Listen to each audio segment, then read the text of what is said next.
Kiristos nuuf dhalateera fayyisaan biyya lafaa. Kiristos nuuf dhalateera fayyisaan biyya lafaa.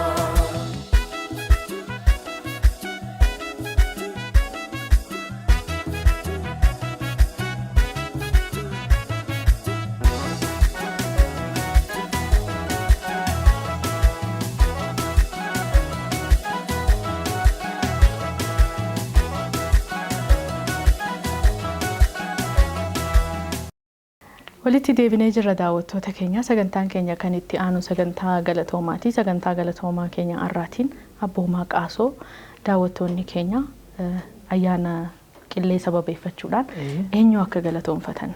Egaa keessattuu ayyaanni kun waggaatti tokko gatii ta'eef waggaa tokko keessatti sababa ayyaana kana sababa godhachuudhaan egaa eenyuun akka galateeffatan akkamitti akka galateeffatan sana keessatti waaqindeeffatee jira.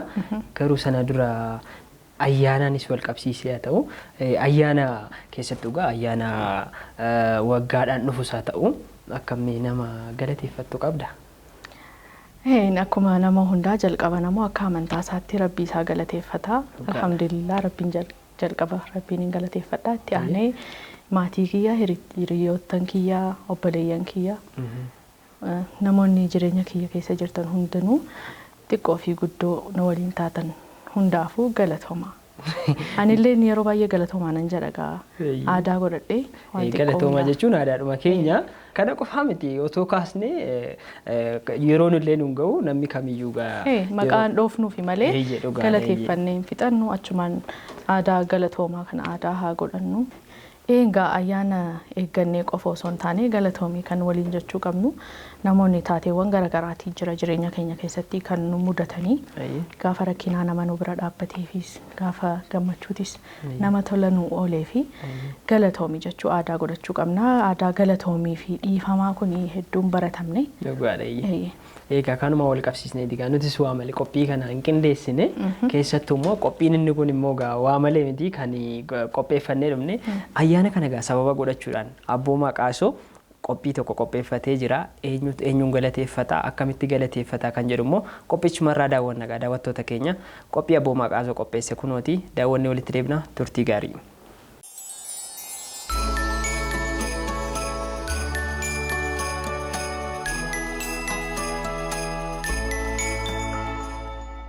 Walumaanis nagaa harka fuunii akka jirtu kabajamtoota daawwattoota keenya televezyiinii waliif irraati qophiin keenya galatoomaa jalqabee jira. Qophii keenya galatoomaa amma isin biraan ga'uuf deemnu keessatti namoota carraa waliin nu fide wajjin turtii taasisuudhaan keessumaayyuu ayyaana qillee kan guyyaa boruu kabajamu har'aa jala bultii irratti argamnu sababeeffachuun namoota wal galateeffachuu barbaadan keessumaa namoota guyyaa kana sababeeffatanii galatoomittiin jedhan yoo jiraate isaan dubbisnee turtii waliin taasifnee jira. Ana abboomaa qaasooti ogummaa kaameraa fi teeknikaatiin Oliyaad Badhaasaa nafaana jira. Amma xumuraatti nu faana taasisni jenna yeroo gaarii qabaadha.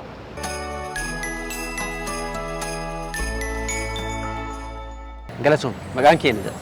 Maqaan koo Dassaalany Hambisaa jedhama. Isi akka Masgeenii jedhama.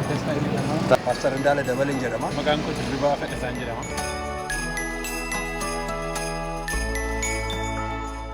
Mee Dassaalany jireenya isaa keessatti eenyuun galateeffata? Dassaalany duraan dursee kan inni galateeffachuu barbaadu Waaqayyoodha. Sababiin isaanii nama Waaqayyoo waaqessuudha. Darbeellee wangeela lallaba. Sababiin isaa Waaqayyoo kanan itti galateeffachuu barbaadu Waaqa tolfamaa waaqessan ture. Akkuma nama Waaqa hin qabne tokko jechuudha. Waaqayyo gara isaatti na fide waggaa dheeraadhaaf akkan isaa wajjin jiraadhu mana Waaqayyoo keessatti guddadhu kan na godhe Waaqayyo waan ta'eef amma maallee simaa wajjin akkan jiraadhu ayyaana waan naa kenneef Waaqayyoon galateeffadha jalqabu. Tole galatoomii mee aadaan wal galateeffannaa hawaasa keenyaa akkamiin taajabdu? Egaa aadaa wal galateeffannaa hawaasa keenyaa kan barsiifame miti. Garuu sanamma yaada gaariirra jirtu shaakalsiisaa jirtu gaariidha. Walirraa galateeffannaa baruunis gaariidha. Namni wal galateeffachuun baay'ee magaariidha jechaadha. Wal ceepha'uun akkuma jiru wal tuffachuun jecha garaagaraa walirratti dubbachuun akkuma jiru maqaa wal balleessuun akkuma jiru wal galateeffachuunis gaariidha. Namni gaarummaa hedduus qaba akkuma dadhabbii qabu jireenya namaa keessatti namni waa hedduun barbaachisa waan ta'eef nama galateeffachuun gaariidha. Tole mee guyyaa ayyaanaati jala bultii guyyaa ayyaanaa irratti kan itti argamnu guyyaa har'aa kan isin namoota galateeffattanii bira deemtanii yookiin immoo maatis ta'uu danda'a qaama biraas ta'uu danda'a bira deemtanii ayyaana kana kabajuudhaaf hammam qophiidha? Egaa namoonni nu waaman jiru dhaqdhaama jirra. Okay. Asuma Finfinnee keessatti iddoo firris nu waame jira hiriyoonni nu waaman jiru. Nannee qophaa'arra. Maatii abbaas ta'uu danda'a haadhas ta'uu danda'a obbolaas ta'uu danda'a durbiis ta'uu danda'a. Obbolaan jiru. Okay. Maatiin abbaa faatii immoo gara asin jiranii biyya gara biraa jiru. Garuu asumatti obbolaan hin jiraatu. Akkuma kanatti immoo hiriyoonni immoo akkuma obbolaatti wajjin jiraannu hin jiraatu. Isaan bira immoo naqnee ayyaaneffannachaa. Guyyaan ayyaanaa kun keessumaayyuu wanti inni namatti tolu keessaa inni tokko hiriyaan wal bira dhufa obbolaan wal bira dhufee ayyaana fakkeessa. Kanaafuu isinis deemuudhaaf qophiidha jechuudha. Qophiidha. Haa ta'u. Mee guyyaan har'aa kun ammoo guyyaa dhiifama jedhamee osoo labsamee jiraate eenyuun dhiifama gaafattu isin? Ammaa fi namni yaadatti naa dhufe hin jiru garuu immoo namni gaddisiistanii keessa keessanitti beektan yoo jiraate carraa kanatti fayyadamtanii gaafa san waan wayitiif dogongorees ta'a osuma hin beekinidha namni meebii kan nama gaddisiisuu danda'u isa dhaabbatanii jechuudha. Sirriidha baay'ee yaada gaarii gaaffii baay'ee barbaachisaadha garuu ammaaf namni yaada kootti dhufe hin jiru garuu immoo nama taatee nama gaddisiisuu dandeessa waan ta'eef akkuma kanatti hiriyoota hedduun qaban baay'ee kan lakkaa'aman obbolootas hedduun qaba waan ta'eef tariitii utuun hin beekin kanan gaddisiise kan natti gadda yoo jiraatanii dhiifaman isaan gaafadha. Akkasumaan. Ayyee ulfaadha galatooma namoota baga ayyaana qilleetiin isin ga'e jechuu barbaadan yoo jiraatan carraa isiniif laata. Akkuma kana obboloota danuun naannaa kootiin qabaadha. Akka fira dhiigaatti akkuma kana immoo akka amantii koottis obboloota danuun qaba naannaa koo kan jiran baay'een bu'aa bayii danuu keessatti namoonni gorsuuni na ifachuuni na kadhachuuni na wajjin hojjechuuni na duukaa turan jiru waan ta'eef akkasumatti baga ayyaana waggaa geessanis nan jedha galatoomaas isaaniin nan jedha waaqayyo isaan eebbisu. Ulfaadhaa galatooma ayyaana gaarii. Galatooma. Baga ayyaana qilleetiin nagaan. Baga walumaan dhugee. Okay, qophiin ayyaana qillee akkam? Qophiin ayyaana qillee baay'ee namatti tola. Bara kana baay'ee haala gaariidhaan waan ayyaana qillee. Simannaa isaa gaariidha jechuudha. Simannaa isaa gaariidha. Tole. Mee Isaaq jireenya isaa keessatti eenyuun galateeffata? Duraan dursee waaqayyoon hin galateeffadha. Taansee immoo maatii koo taansee biyya koo. Biyya kan kee. Mee kana hundumaa ni galateeffata. Moora immoo jireenya koo keessatti namni wayii galatoomuu qaba. Oolmaa naaf ooleef nama san galateeffachuu qaba. Namni sun anaaf oolmaa wayii ooleera namni jettu yoo jiraate isa san galateeffachuu dandeessa. Nama sana keessaa obboleessa koo Saamsoon Tamasgeen baay'een galateeffadha. Saamsoon Tamasgeen eessa jira? Magaalaa makana jiraata. Magaalaa Finfinnee jiraata. Okay. Maal si oole waan addaa inni si oole maalidha? Ofii isaa caalmaa yeroo baay'ee anaaf illee na yaada. Kanaaf akka obboleessa duwwaa osoo hin taane obboleessa gaarii. Obboleessa gaarii. Okay. Naa kanaaf jalqaba irratti nan galateeffadha. Okay. Kanaafuu obboleessa kan kee kana seeraan galateeffata jechuudha. Obboleessa koo Saamsoon Tamasgeen seeraan hin galateeffadha. Tole. Bakka jirutti nagaan naaf jiraatu jira. Tole mee aadaa wal galateeffannaa hawaasa keenya akkamiin ilaaltaati? Aadaan wal galateeffannaan ani akka kootti gaariidhaan jira maaliif namni keenya akkuma barbaadetti wal galateeffataa jira? Akka kanatti wal galateeffachaa jiru namni keenya gaa. Maaltu godhe isaan jettee yaadame maaltu aadaa wal galateeffannaa hawaasa keenyaatti xiqqeesse yookiin ammoo gadi buuse? Haala bara kana namni xiqqoo ikoonomiidhaan karaa garaa garaa walirraa fagaatee akka aadaan galateeffannaa akka durii hin jiru namni illee walirraa fageenyi waan jiruuf haalli hojiis nama walirraa fageesse namni wal galateeffachuu dadhabeera. Dadhabee fakkaata. Tole mee osoo guyyaan irraa guyyaa dhiifamaa ta'e eenyuun dhiifama gaafata? Ani kan inni dhiifama gaafadhu Naa nama wajjin illee walitti bu'ee hin jiru. Nama walitti buutee osoo hin taane tasuma namni ni dogongora uumama. Booda kan itti gaabbite yoo jiraate wanti kana godhee jira wanta kana balleessee jira jettee sammuu kee keessatti regret kan itti taate yoo jiraate. Injiru. Injiru? Injiru. Miti? Haa ta'u galatoomi. Ayyaana wajjin wal qabsiisee ammoo ergaa bageessanii akka dabarfattu carraa kanas ilaalle. Duraan dursaa waaqni waggaa kanaan nugee maqaan isaa kan eebbifame haa ta'u jedha. Naa biyya koo, maatii koo, firoota koo hundumaa biyya koo Oromiyaa, biyya koo Itoophiyaa baga ayyaana kanaan isin ga'een jira. Galatooma ulfaadha. Isinillee galatoomaa. Dassa baga geessan. Akkam nagaa jireenya qophiin ayyaana maal fakkaata? Qophiin ayyaana yeroo jirra ayyaanni baay'ee gaariidha.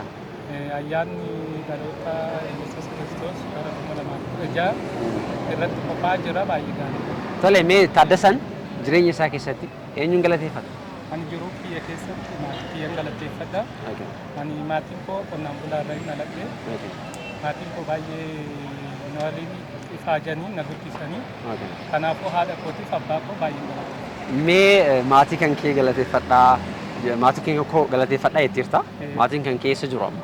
Maatiin koo godina Shawaa Bahaa aanaa Adaa ganda Bishooftuu jedhamtu keessatti. Bilbiltee fi dubbistee baga ayyaana kanaan isin hin ga'e jettee ni beektaa? Ayyaana boruun jalqabee jechaa jira araareen jedheen ture abbaa kiyyaanii haadha kootiin immoo araareen. Tole mee ayyaana kanaa wajjin wal qabsiistee isaaniif maal qopheessiteetta yookiin bilbilteettumaan dubbisuudha moo waan qopheessiteef jira walumaan maatii ulfaataadha waan ta'eef. Maatii kootii yeroo baay'ee akka aadaa Oromootitti kan beekamu bulluqqoodha. Bulluqqoon bittee abbaa kiyyaa nan uffisaa haadha kiyyaa immoo naxalaa kan jedhamu nan uffisaa waggaa baay'ee irratti. Isa ammaa kanarratti ammaa kanarratti akkuma yaadameef. Akkuma yaadameef haa ta'u mee hedduma isaan jiranitti galatooma ulfaadha waan naa gootaniif jireenya koo keessatti walumaa naaf ooltaniif isin galateeffadha jedhee. Aadde Buzunesh Dambiruutti fi abbaa koo Xilaa'uu Matakkaa kan jedhaman magaalaa Bishooftatti kan argaman na guddistanii irraan na ga'uu keessanii baay'ee galatoomaa baga ayyaana dhaloota Yesuus Kiristoos isin ga'een jedhama. Tole galatooma ulfaadha ergaa gabraa na biraa kaa galateeffattu jiraate. Walumaa gala uummata Itoophiyaa hundaanis baga ayyaana isin ga'een jedha. Ulfaadha galatoom. Akkam jirtu? Baga ayyaana qillee nagaan geessa. Baga jennuun ga'e. Ayyaanni kun akkam simannaan isaa? Ayyaanni kun baay'ee gammachuu guddaa irra qabna. Ayyaanni kun waan Gooftaan keenya Kiristoos Yesuus dhalate. Inni dhalate immoo jireenya bara baraa nu kennuudhaaf dhalate. Fannoo irratti fannifamee dhiiga isaa nu dhangalaasee namni hunduu gara Waaqayyootti yoo amane jireenya bara baraa akka argatu. Kanaaf ayyaanni kun warra kiristaanotaa fi ayyaana guddaadha.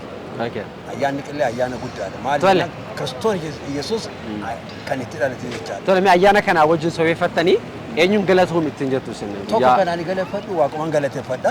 Isa immoo warra kiristaanota hundumaa ni galateeffadha. Baga isiniin ga'ee jecha ayyaana Itoophiyaas biyya Itoophiyaa keessa kan jiran hundumaa'u biyya alaattis kan jiranii baga isiniin ga'een jedha. Tokkummaa irratti waan guddaa nutti fayyada.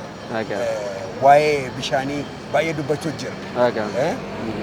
Bakka markabni bakka dhaabbattu dhabdee baay'ee cinqirra jira. Amma markabni teenyas bakka argate hulaa arganne bakka itti baanu bakka itti galu. Biyyi keenya amma asii booddee ni guddatti jechaadha. Rabbiin nu guddisuu jira. Kanaafuu mootummaadhaanis baga isiniin ga'ee ayyaana kanarratti waan guddaa fidanii jirtu ammas immoo isinitti haa dabalamu jennaan. Tole mee ayyaana kanarratti isin namoota garaagaraa aadaa wal galateeffannaa hawaasa keenya laafaa jedhameeti yeroo qabatamutti namoota garaagaraa bilbiltanii dubbisuu keessattuu aadaa akkamii qabdu isin? Kara kanatti gaa nuti waan guddaa qabna ayyaana kanarratti wal waamna. Wal waamnee abbaa fedhee haa ta'u amanteensa abbaa fedhee haa ta'u ta'ullee maal goona wal waamnee wajjin ayyaana kana kabajna jechaadha. Wajjin nyaanna wajjin dhuuna jechaadha. Dhugaatiin keenya immoo kan nama kuffisuu miti. Yookiin immoo farsoo fa'aa miti, daadhii fa'aa miti, waanuma laslaasaa fa'aa. Tole mee ayyaana kana wajjin wal qabsiisaati isa galatoomaa ittiin nama galateeffatan sanii faaruu jaalattanii jettanii tokko maatii kiyya haadha manaatoo faaruudhaan faarfannaadhaan. Faarfannaadhaan galatoomatti jechuun dandeessanii faarfannaadhaan yookiin ammoo waaqumaayyuu faarsuu dandeessanii. Ani lallabuu malee baay'ee faarfannaa danda'u. Dandeessanii. Ani lallabuu man danda'a kanaaf. Okay, mee akkuma lallabaa fakkeessaati gorsas ergaas nu dabarsaa. Ayyaana qillee baga siniin ga'e jenna kitaabni keenya maal jedha Kiristoos Yesuus waan dhalateef inni immoo kan dhalate nagaaf dhalate kana bakka kitaabni kana odeessu. Afaan Amaariffaatiin sirriitti dubbadha. Haa ta'u. Tole galatoomaa ulfaadhaa ayyaana kun ayyaana jaalalaaf tokkummaa isinii haa ta'u. Yeroo gaarii qabaadhaa. Haa ta'u galatooma waaqayyo isin haa eebbisu. Baga wal argine. Guyyaa irraa wal arguu kennaaf natti toleera. Mee dirribaan jireenya isaa keessatti eenyuun galateeffata? Duraan dursee pirogiraamii gosaan bifaan adda ta'e akkasii kana yaaddanii qopheessuun keessan baay'ee natti toleera. Kan biraan galateeffannaan hiika qabu si'a tokko kaffaltiidhaa olii beektaa. An baay'ee natti tolee dhugaa dubbachuudha. Meaningful things are sometimes vital. Inna jireenya koo keessatti an ammarraa gahu kana keessatti bu'aa baay'ee keessa darbeera. Namoota sana keessatti baay'ee na duukaa turaniiru. Sana hunda caalmamu waaqayyo kuni bifa addaatiin jireenya koo duukaa ture. Bifa addaatiin. Kanaafuu namni wanti an hunda caalmaa galateeffachuu barbaadu waaqa samii kanaaf lafa kana uume isa guddaan galateeffachuu barbaada. Baay'ee natti tola. Mee yoo sin rakkisne faaruudhaanis yoo ta'e galateeffachuu dandeessa yoo sin rakkifne jedheera. Maafii guyyaa ayyaanaati jala bultii ayyaana irratti argamna. Isa kana wajjin wal qabsiisee galatooma kan kee har'aa waaqayyoon galateeffadha erga jetteeti. Isa sana immoo faarfannaadhaan galateeffachuu dandeessa. Natti tola. Har'a ga'uun keenya gooftaa jaalala keeti Yesuus jaalala keeti si faarfannaa waa'ee tola keeti. Galatooma ulfaadhu. Itti fuuf. Addatti immoo namoota jireenya koo keessatti baay'ee galateeffadhu. Jalqaba haadha koodha har'a lubbuudhaan hin jirtu. Jireenyuma koo sheeppi gochuu keessatti gahee guddaa kan taphate haadha koodha. Abbaa koo obboleessa koodha. Obboleetti koo nangafaa ammas innis lubbuudhaan jiru baay'ee gahee guddaa taphatan jireenya koo keessatti. Ittaanii obboleetti natti aananii jiran jijjiiru dudduuba koo addatti ayyaanaa fedhasaa baay'een jaalladha baay'een galateeffadha. Obboleessa koo isatti naadha hospitaala keessa hojjeta baay'ee natti tola. Kanarraa kan hafee namooti adda addaa jiru gara jireenya kootti kan dhufan keessumaa barsiisota guddaa ka'anii yeroo elementirii jiru barsiisota. Eessa naannoo sanatti? Magaalaa Canqaa bakka jedhamu mana barumsaa elementirii irraa kaanee yeroo barannu barsiisaa Ittaanaa Naadoo. Akka carraas ayyaana kana wajjin wal qabsiisee baga waaqayyo guyyaa kanaan isin ga'e jechuun hin barbaada. Barsiisaa Tarfaasaa Faqqadee baay'ee warra gatii guddaa qabuufidha warra. Achi as deebi'ee Biraanuu Mucaa jedhamu hiriyaan qaba. Asitti baay'ee mucaan baay'ee jaalladhuudha. Ittaanii Gaashabbee maatiin jedhaman ayyerxeenaa kana jiraatu as kunoo. Ituyyee yookaan Ilfee jedhamti yaadni sun isaan jiru. Kan biraan Marabbaa hunda caalmaa Caalii Kabbadee mucaa hiriyaa kootii wajjin barataa turre Haramaa Yuunivarsiitii baay'een galateeffachuu barbaada. Kanarraa kana warri maqaa keessan hin dhoofne warri baay'ee isin jaalladhu. Naoffolchaa yeroo jiru naoffolchaa hunda keessan isin galateeffadhaa jettaan. Baay'ee galatooma. Tole ergaa galatooma mee guyyaa ayyaana kana wajjin wal qabatee ammoo bageessanis ergaa bageessanis namoota ittiin jettu jira. Ergaan bageessan jechuun ni barbaadu warroota an beeku warra hin beekneenis addatti warra nama maqaa kana dha'e baga guyyaa dhalachuu gooftaa keenya Yesuus Kiristoosiin isin ga'e jechuun barbaada. Eebbifama. Galatooma. Thank you. Tokko lama jennee qophii keenya galatoomaa simbiraan gaa turre bifa kana fakkaatuun gara xumuraatti geessinee jira. Torban qophii galatoomaa biraatiin amma walitti deebinutti torbee gaarii qabaadhaa isin jenna.